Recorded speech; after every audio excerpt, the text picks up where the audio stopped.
Hey, what's up, everybody? It's CrossCurrent. Today, I'm going to give you a beginner's guide to a game called Muck. This game is very small and just came out on Steam for free, and I just decided to download it and play it. It's a lot of fun. It's a survival game where every single night, enemies will spawn in mobs. You kill them, you get gold, use gold to open chests, to give you abilities, and you keep on progressing as far as you can. Now, one thing to know about this game is, although it seems to get tougher, the game will not ever end. It'll go on infinitely. So, once you get to a certain level, like let's say day 20, you're probably at the stage where nothing else will change. And most likely you can cheese the game at that point, and unless you're playing with other players, it'll get a little bit boring. But to start off, the About settings just tells you about who helped make the game. The settings, I would first go to sensitivity. It seems every time I reboot the game, it resets it. I found 60 to be a good sensitivity comparison to most games. Also, since this one does require you to turn around pretty quick.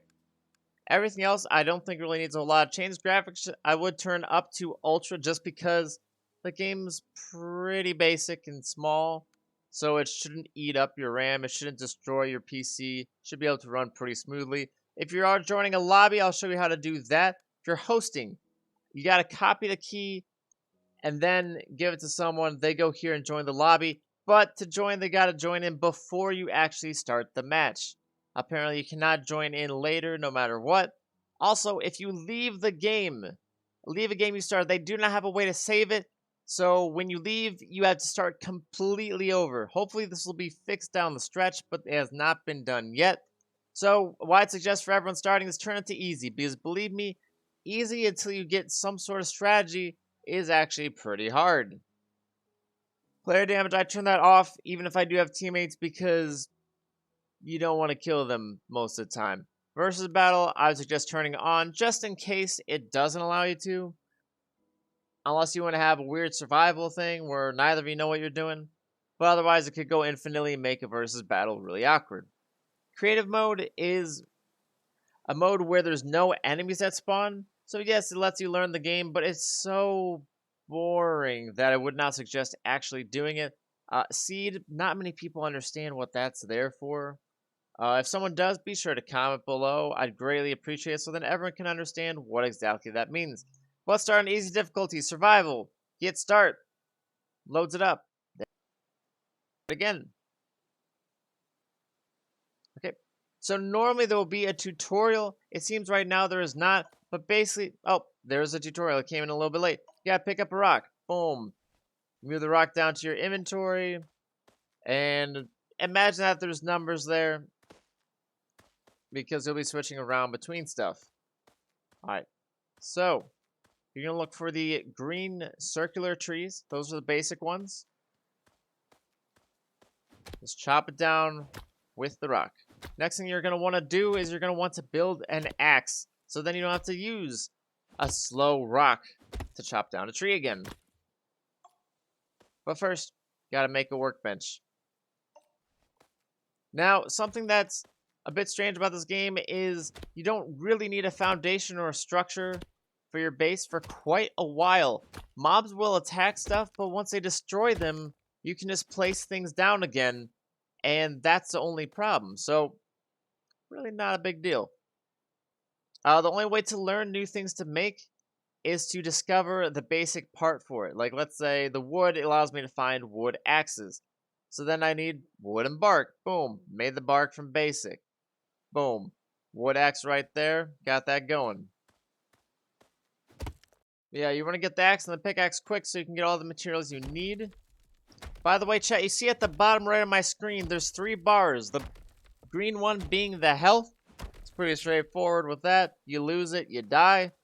The middle one that is yellow being your food. What that means is when it goes down to 0, your stamina, which is below, used for running, jumping, and moving around faster, will not regenerate.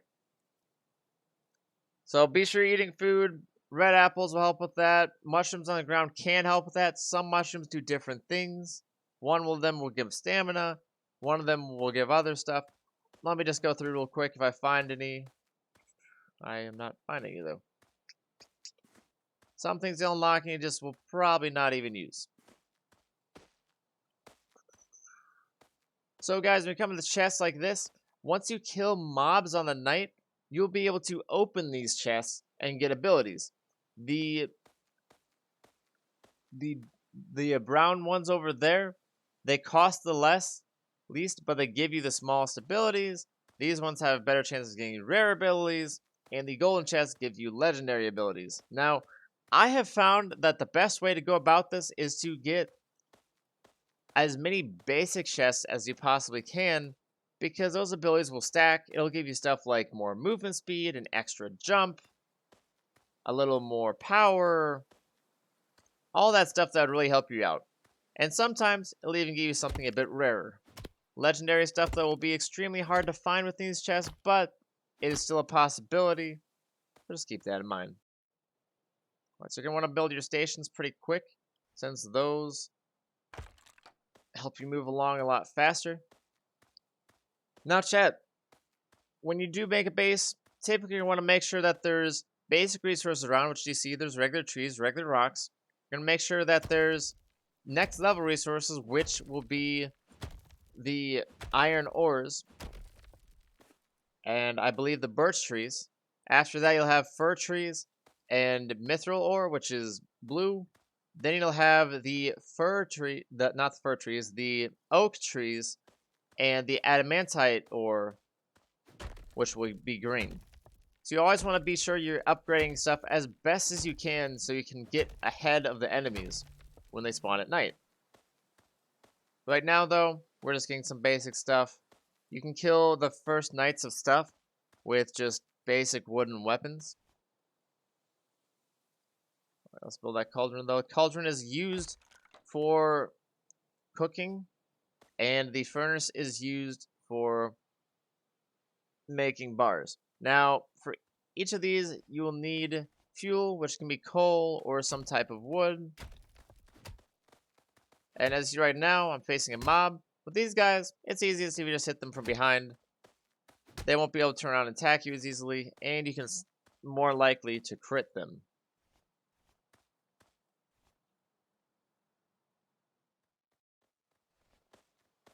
Alright, so the next order of business in the morning is we're going to mine some iron, because that'll unlock a lot more. Early game, if you do find wheat on the ground, it's fantastic in the sense that it will give you the ability to make bread, and cooked food gives you a lot of health as well as stamina and the food resource. Might not seem right now, guys, but later on, you're really going to time your shots. Make sure you're moving really well so you're getting hit the least, because these enemies will get tougher. Now, over here, some cows. I'm going to get a couple of those killed just so I can show you how the whole cauldron works. It's really pretty straightforward and simple, but we might as well touch up on it. Alright, got that. Open up the first chest, he'll pop something up. Might take you a second, you just walk into it, and then you'll get the buff. So the orange juice gives me more attack speed, which is helpful.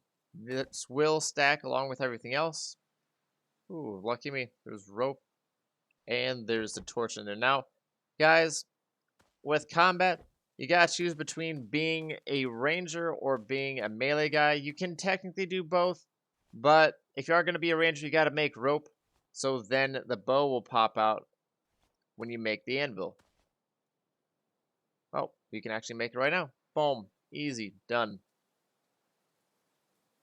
I believe, though, you need to find flint so you can make flint arrows. Otherwise, you cannot. Okay, so this mushroom, it'll give you a little bit of everything. It's pretty handy. Alright, let's put in some meat. We'll start that cooking.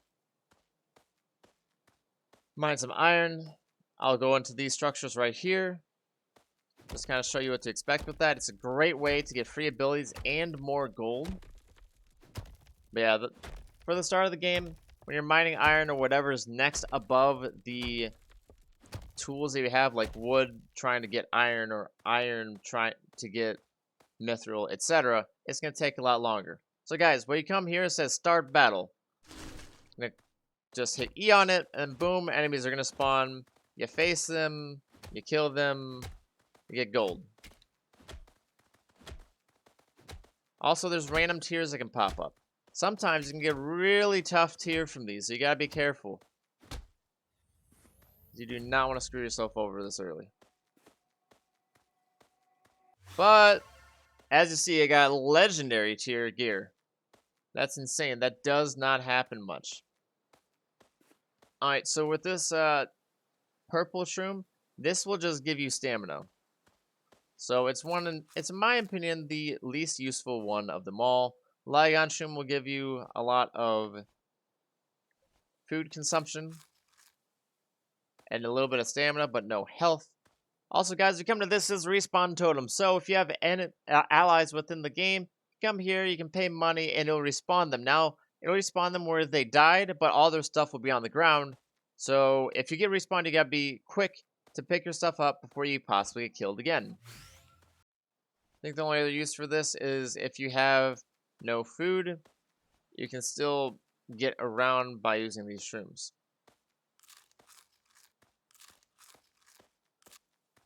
Alright, so we gotta wait for the furnace to make the bars. Once the bars are made, we can make an anvil. Let's see, so we need 5 iron bars and 15 rocks. I'll go get the rocks real quick.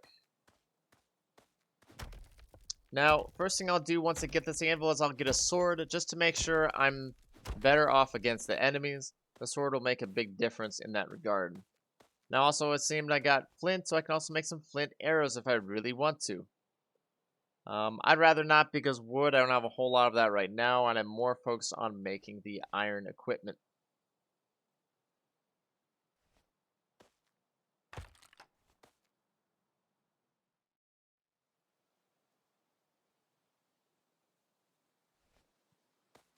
Each night the mobs will get tougher unless you get a very lucky night, which I would take advantage of by spending more daytime to prepare.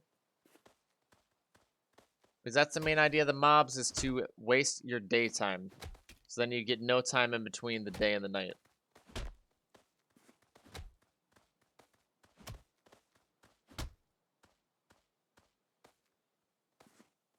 Sometimes the coins delay to fall to the ground. Be sure you pick them up, since the abilities are the most crucial part in this game. Now, I would suggest at the start of the game, make sure you know generally where you're at. You cannot mark the map for whatever reason. Hopefully that will also change down the stretch. But you don't want to get caught forgetting where you're supposed to go. Alright, so now I've got enough for my sword. I have no reason to have my rock in my inventory there. No reason to have that. If you do have too much extra crap, it's best to not get rid of it because it will despawn after a certain time or get picked up on accident by you or someone else. So I'd make a chest. Otherwise, I just wait. The bowl, you're going to use that with an apple and dough in the cauldron to make an apple pie. It's actually really helpful. Also, you can use dough and meat to make a meat pie, which is also really nice. So if you have a lot of wheat around, which unfortunately I do not, that's something to go with. So, let's see, what else can I do here?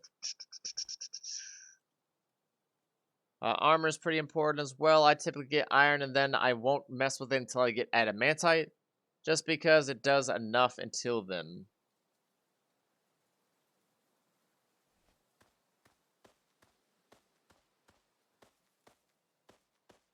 Now, within the game, you may think you can get a shield pretty quickly. In actuality, I have gone to day 20 to 30, and I still had not found a single shield in the game. So apparently, it's a very tough to get drop. Don't expect it. If you get it, though, congratulations, and I hope it helps you out.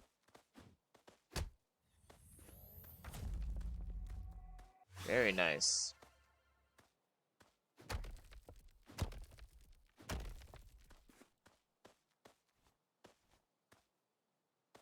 Also, the chest will increase in cost after every night, and it might also increase a little bit depending upon which chest you purchase.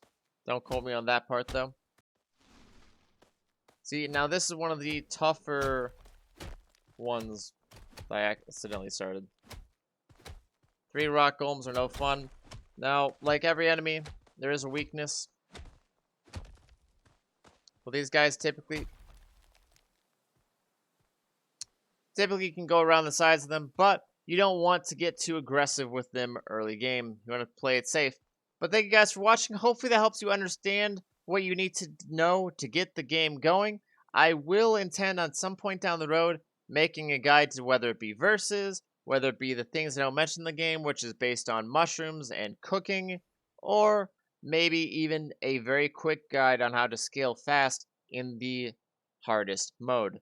Thank you guys for watching. Please, if you like this video, like the video. If you have something to say, something to add, comment below. If you think a friend could use it, share with them. And if you like my content, please consider subscribing. In that case, guys, I'll see you next time.